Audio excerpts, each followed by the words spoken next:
It's more expensive than having it on land, and that's what they try to solve now with building much bigger rotors than they used to, one they used to have.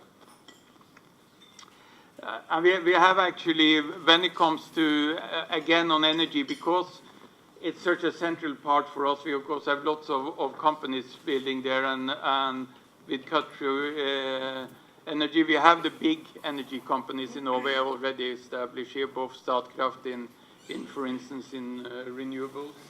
Equinor is now coming in, and we have a number of smaller companies operating here. Then we have, coming back again to transport.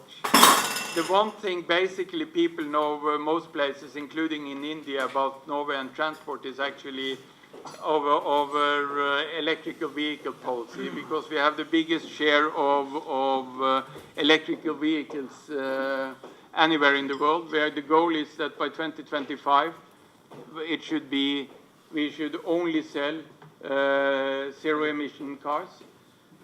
We are, I think, as of the end of last year, we had 50% all in all of the cars sold would be either zero emissions or they would be hybrids.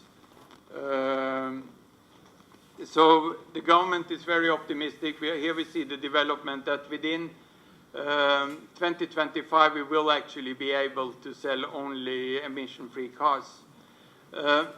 We have, when it comes to producing emission-free cars, we have nothing to offer to the world.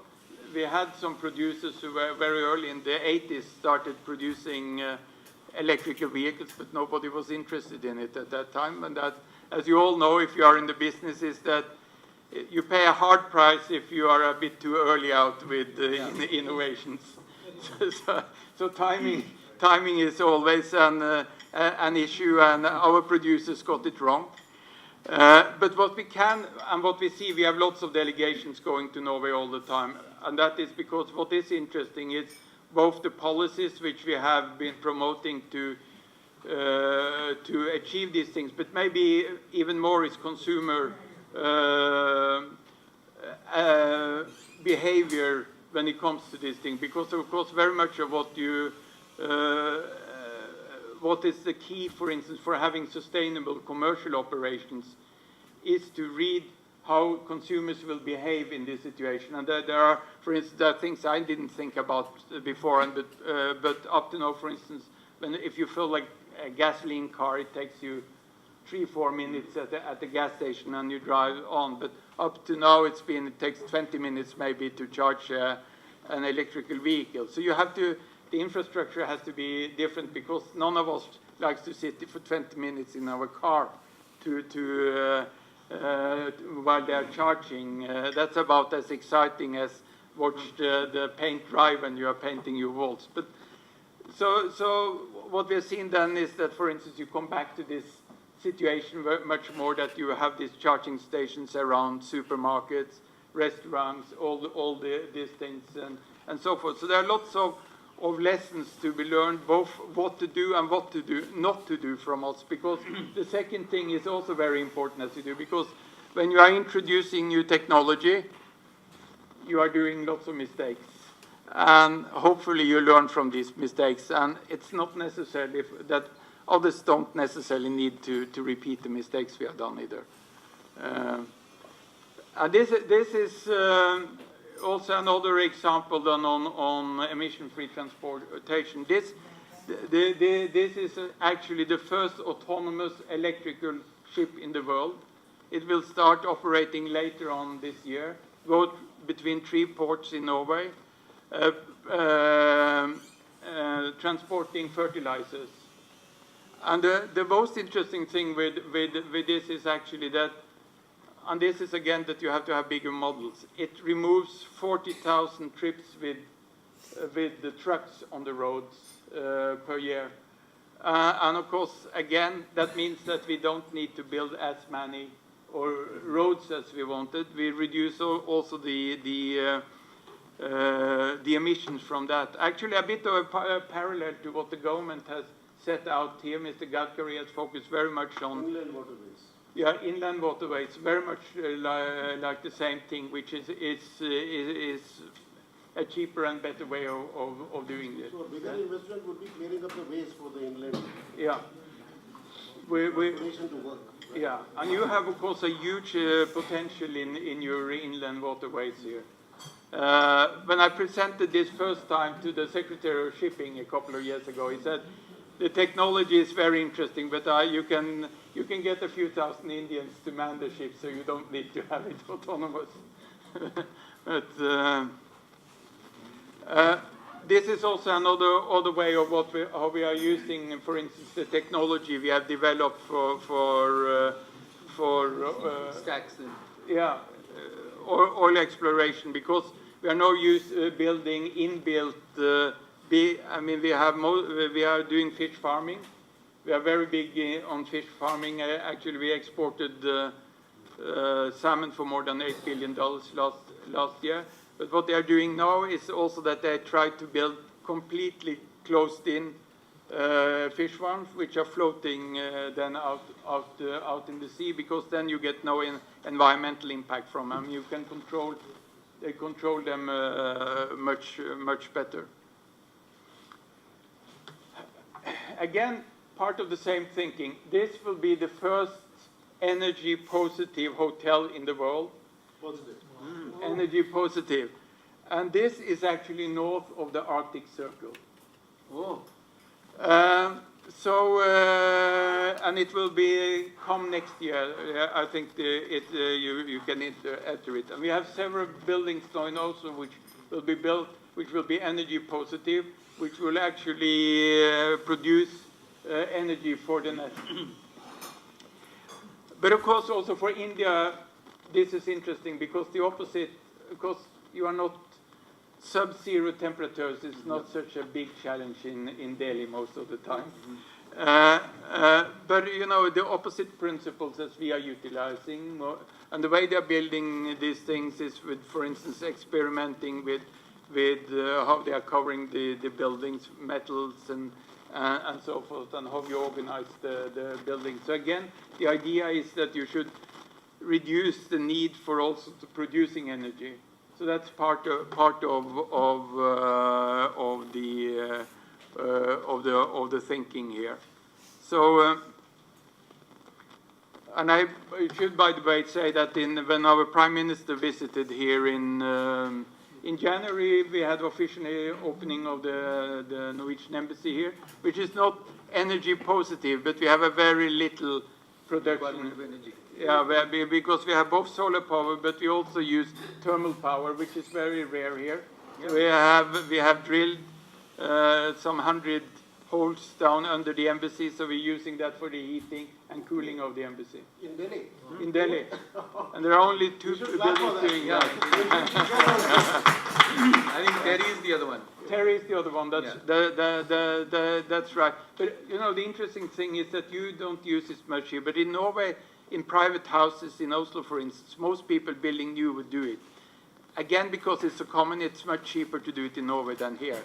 Because you know, again, and the water table is a bit higher. But again, trying to utilize our thinking when we were building the embassy also was to use materials which you had here, using the kind of technology basically what was here, but try out things which were not so common here. So we have, and this is generally also what we do, because we are big energy producers. We are putting lots of focus on also on research in this area, and this is also an area where we have very good cooperation with India. We have, I should say, generally we have more than 100 ongoing jointly financed research projects in a number of areas. India is the country in Asia we have most jointly financed research with, much more also with China. And those are in many areas, but some of the areas which have been most interest for here also commercially is in energy and, for instance, on smart meters and smart grids. So some of these institutes coming up here, they're also cooperating with Indian institutes. And that's of course also coming back to how we were able to take advantage of the difficult circumstances we had in the sea and so forth. One of the reasons why we have been able to do it is that we have had a very high focus on research in those areas. And so research is a very, very important part of this thing, and this research also having it to have it at the highest international standards, it's very important that this research is done together with the best international environments. That's why we come and cooperate with India, but that's why we come and cooperate with many other places also. Because you are in the situation, coming back here to what I started with saying, we are so small that we don't have enough researchers actually who are good enough in the areas. For us to be cutthroat, be world leading in some areas, we are completely dependent on cooperating with others. And I saw a fun fact actually I wasn't aware of when I was looking through some statistics. Actually 10% of all the PhDs awarded in Norway in 2017 was awarded to Indian citizens. Yeah. And 39% actually of all PhDs awarded in 2017 were awarded to non-Norwegians. So again, just illustrating this point that we are dependent on it. We had our Prime Minister visiting here 2 months ago on an official visit, and in connection with that, we also launched a new strategy with India, because again we are a small country. We have to see where do we think much of the driver of the development in this century comes from. And in our analysis, of course, India will be one of the major economies, gradually also one of the major powers when it comes to development of science and technology. So you will see here the kind of objectives of our development or our strategy with India, very much focused on business cooperation, basically.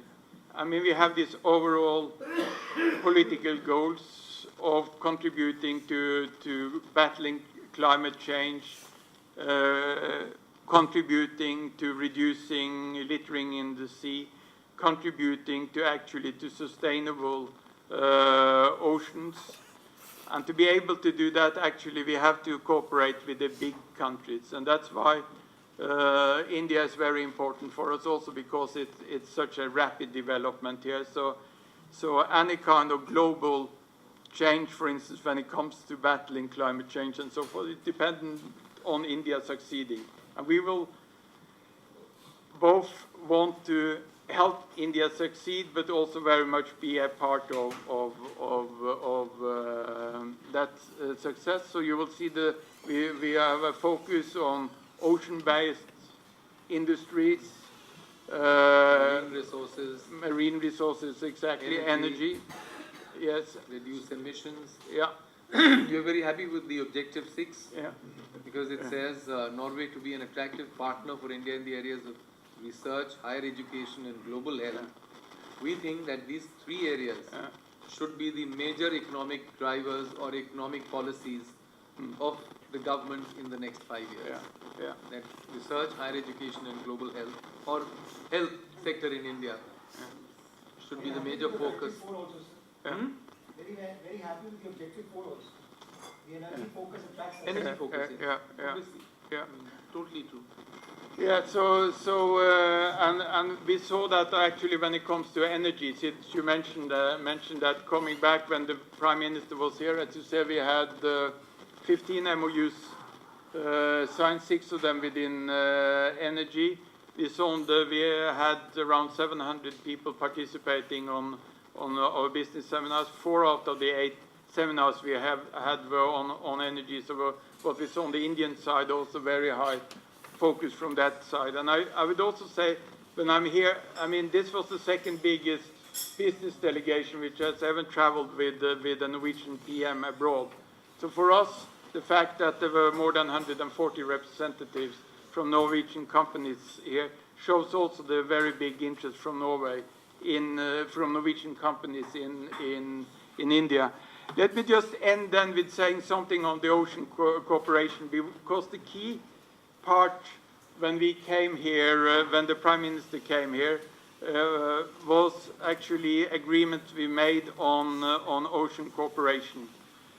This started up with Prime Minister Modi a year ago when the two Prime Ministers met, suggesting that there should be, that we should look into the possibilities of a joint commission developing blue economy.